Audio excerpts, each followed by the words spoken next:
Here's a story of a lovely lady whose mother brought up 3 lovely girls. And if there ever was one sitcom sibling who understood the plight of a middle child, it was Jan Brady, of course, courtesy of Eve Plum. Jan was stuck in a tough spot where she felt overlooked and envious. And it turned out that some of Jan's troubles also followed Eve throughout her career, as we saw her walk a dangerous line that few escape from. What made her wish people forgot her biggest role? I'm your host, Nostalgic Nick, with a look at the very Brady beginnings of Eve Plum, her career struggles during and after the show, and what she's up to now. Did she finally make it out of the shadow of the Bradys? Turns out happiness was found at the bottom of a bottle or a mug. If you enjoy our video, please give it a thumbs up. But without further ado, let's go back in time. Pieces aligning but still surprising. Eve Plum was born for the spotlight in the spotlight. Her father was a recording company executive, and her mother a dancer. Growing up in Burbank, she was at the doorstep of Hollywood already. But first, she had one obstacle to overcome: how to stand out. I know, it's almost like foreshadowing. Eve had 3 other siblings, all competing for attention. Lucky for her, fortune came knocking on her door. Okay, it was actually down the street. You see, when Eve was young, a talent agent moved in right next door. The agent specialized in representing child actors. Thanks to this support, the first audition Eve went to, she nailed. So began her career mostly with commercials, then shows aplenty. And besides the Brady Bunch, I know you've seen her in a lot of other favorites. She was in Lassie, The Big Valley, Family Affair, and even Gunsmoke. You're not supposed to cheat. A quick fun fact, the dress Eve wore for Gunsmoke had previously been worn by the one and only Shirley Temple. Already a family business. So no one actually planned the acting life for Eve, but once it was clear this was her career, her family of course jumped right on board to help out. And we've all heard some real horror stories about child stars and the parents controlling them. Well, thankfully, Eve had the opposite of that. Eve's father managed her money, but she's made it clear he invested it wisely and no one stole anything from her. As for her mom, she was with her on set each day, but just played the protector role, not serving as a tyrant like the ones we saw on the Mickey Mouse Club video. You gotta check that one out for some meddling parents. Middle child syndrome. They say the best stories are real ones, and life can be stranger than fiction. Turns out that was true enough for the Brady Bunch creators. There's some truth behind the fictional Bradys. You see, Eve stood out among her peers thanks to her experience and industry background. Barry, Maureen, even Susan came to the Brady Bunch with some experience under their belt. But producer Lloyd J. Swartz noticed something different from Eve. She was always a bit apart from everything and everyone else, and the show writers picked up on that. Eve's recruitment is often chalked up to her resemblance to the first Mrs. Brady, Joyce Bulifant. And we did discuss how appearances influenced casting in our Brady Bunch Secrets video. But Eve was the lookalike chosen because execs knew she could hold her own. She wasn't just a cute face. But this loneliness was incorporated into the show, and it translated into her middle child syndrome. Ironically, that storyline of being trapped, invisible in the middle, ended up being one of the most iconic symbols of the Brady Bunch. Now, say it with me. Marsha, Marsha, Marsha! The Boozy Bunch. Thanks to Maureen's memoir, Here's the Story, we've got some juicy details from behind the scenes at the Brady house. Exactly the stuff you'd write in your diary so the folks don't find out.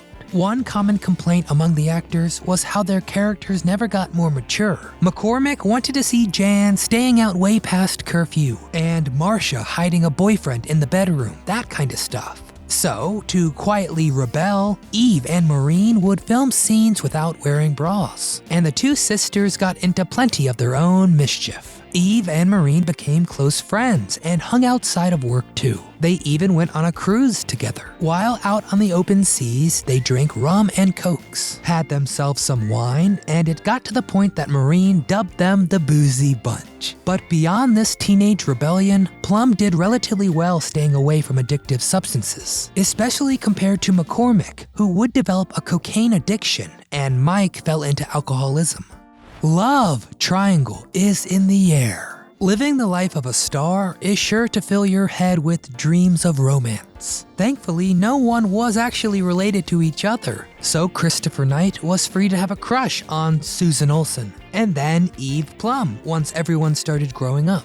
Eventually, Chris took Eve to his pickup truck that was equipped with candles, some drinks, and blankets. The two had a romantic night under the stars until some cops crashed the party. Eve got roped into some other romance plots thanks to her crush on Knight. During a London cruise, Barry concocted a master plan to bond with Maureen. Boys roomed with each other, the girls were together, but Barry figured out he could get Eve over to their room to spend time with Knight, giving him the chance to be with Maureen alone in the other room. Eve wasn't destined to meet her soulmate through work. In fact, she was the first of her TV siblings to marry in 1979, but less than 2 years later the couple split. Not to worry too much, in 1995 she tied the knot with a tech consultant, and they have been together ever since. They're still a family of 2 with no plans to grow because parenthood never spoke to Eve. She discussed having kids because people want to versus feeling like they should, and she said if she was going to, she would have adopted. Big change of pace. If you look at Eve's resume, everything with the name Brady in it has her in a main role, of course. But everything else was usually one-episode gigs, and her film career was even more sparse. Plum usually shrugged this off, saying, quote, "Things go in cycles. You have down times, up times, busy times, not so busy times." But she was always seen as Jan Brady. But that changed pretty drastically with her next big role, the 1976 TV movie Dawn, Portrait of a Teenage Runaway, in which she played a teen prostitute. I told you, I'm 18. I don't care if you're 45. Eve Plum loved the change of pace, saying, quote, "I think playing a hooker was fun, but it did get awkward when she went costume shopping with her mom."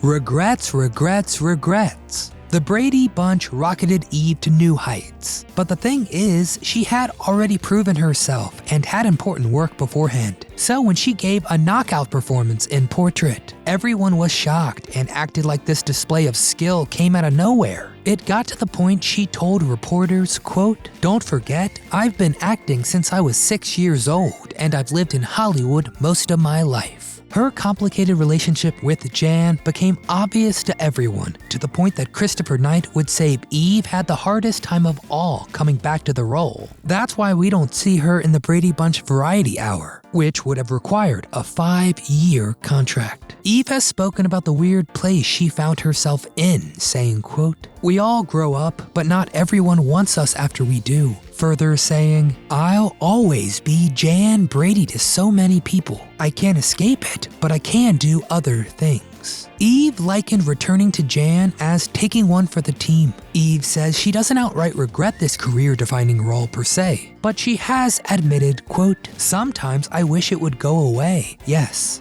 Sometimes I wish people would just see me as I am and, forget about that." Life imitates art, imitates life. Jan tried to find some unique trait that helped her stand out from the beautiful older Marcia and adorable young Cindy. Eve found a way to totally stand out against her Jan-defined background through art. When she settled in California now as an adult, she joined a local design review board and showed off her painting skills. And some of her pieces are hanging in some big shot studios. Her favorite subject matter is still life paintings, a hobby she picked up to entertain her between jobs. And that artistic eye has translated into home decor and design. You know what that made her perfect for? The Brady House. The Brady House.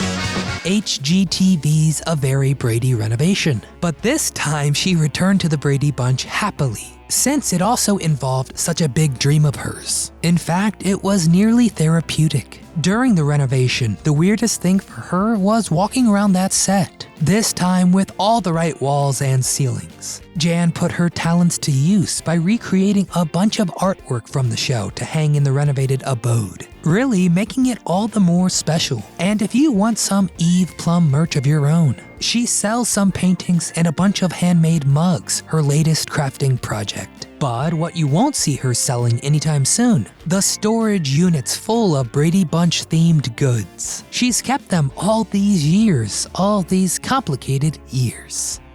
Eve Plum's life story is one of getting lost in the middle, but sticking it out the whole time. Sometimes standing out is a lonely business, but it brought her a lot of success. Jan had to deal with this, and so did Eve, the one that got overlooked for staying out of trouble too well. So now we want to know, who was your favorite Brady? What other child star should have followed Eve's cleaner example? Did you watch the Brady renovation? Share your fondest memories in the comments below. We read them all. And if you enjoyed this Eve Plum deep dive, please give it a thumbs up and subscribe to the channel to learn about more people who define the best years of our lives. But from all of us here at Do You Remember, we want to thank you for watching.